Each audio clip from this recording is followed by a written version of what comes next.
నువ్వు ఇంకో వైపున వేలు చూపించే పరిస్థితుల్లో ఉన్నావా? పంచాయతీలు చేసి 100 కోట్లు కొట్టించావు కదయ్యా. ఈ ఊర్లో అందరికీ తెలుసు, పొద్దున లేస్తే 10 ఏళ్ళు ఎమ్మెల్యేగా సాయిప్రసాద్ రెడ్డి ఉన్న రోజులు ఓ బ్యాచ్ తిరిగేది. ఎవరెవరి భూములు, విలువైన భూములు ఎక్కడెక్కడ ఉన్నాయి, ఎక్కడ గొడవలు ఉన్నాయి అని ఒక బ్యాచ్ తిరిగేది.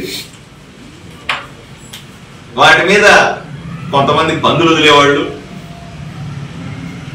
కొంతమంది తప్పుడు డాక్యుమెంట్లు నువ్వే సృష్టించేవాడివి.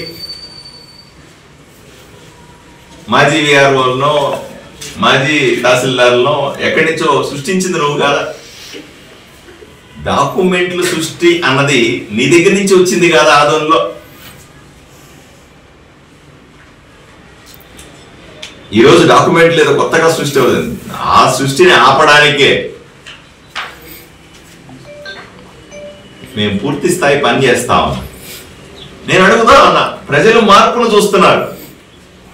ఊరి మీద పడి తిరిగే గూండాలు, రౌడీలు, ఊరి మీద పడి తిరిగే రియల్ ఎస్టేట్ దొంగలు, రియల్ ఎస్టేట్ వాళ్ళని పీడించేవాళ్ళు, విలువైన ఆస్తుల్ని తప్పుడు పత్తా సృష్టించేవాళ్ళు, దౌర్జన్యాలు చేసేవాళ్ళు, లిటిగేషన్లు చేసేవాళ్ళు అతను ఇప్పుడు ఎక్కడున్నారు? ఆ బ్యాచ్లని ఏమేమి? ఇది కదా మార్పు అంటే. ఈరోజు ప్రజలు మార్పు పట్ల సంతోషంగా ఉన్నారు. ఈయన చెప్తా ఉన్నాడు, అబ్బాయి అసలు అరసారథి చెప్పాడండి, చాలా భూములు ఉన్నాయి నా మీద, అసలు ఆరోపణలు లేవంటున్నాడు. నేను ఒక పెద్ద కట్ట తయారు చేసి, పెద్ద మూట తయారు చేసి పైన పెద్దలకి, ఆఫీసర్లకి, అధికారులకి ఇచ్చిన అనుమతి ఇవ్వండి, ఇన్ని గొడవలు, ఇన్ని రచ్చలు ఉన్నాయి చెప్పమంట. 352 survey number, 354 survey number, 503 survey number, 504 survey number, 341 survey number, 342 survey number, 444 survey number, 355 survey number, 44 survey number, 43A, 46A2, ఇంకా ఈ పేపర్లు నిండా ఉన్నాయి. చదవమంటే పాపం వీడియోలు బంద్ అవుతాయి. ఎన్నిట్లో నువ్వు నీ అనుచరులు లేరా? ఇవన్నీ కూడా లిటిగేషన్ ఉన్నటువంటి, ఆక్రమించుకున్నటువంటి, ఆక్రమణకు గురైనటువంటి విలువైన భూములు ఇవన్నీ కూడా.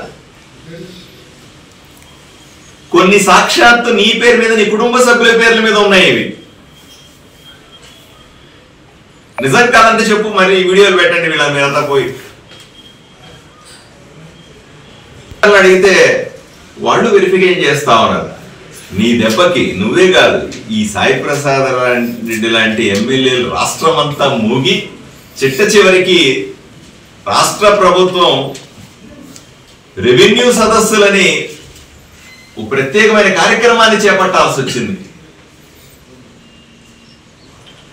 45 రోజుల పాటుగా ప్రతి గ్రామము తిరిగి వైఎస్ఆర్సీపీ నాయకులు చేసినటువంటి అక్రమాల మీద,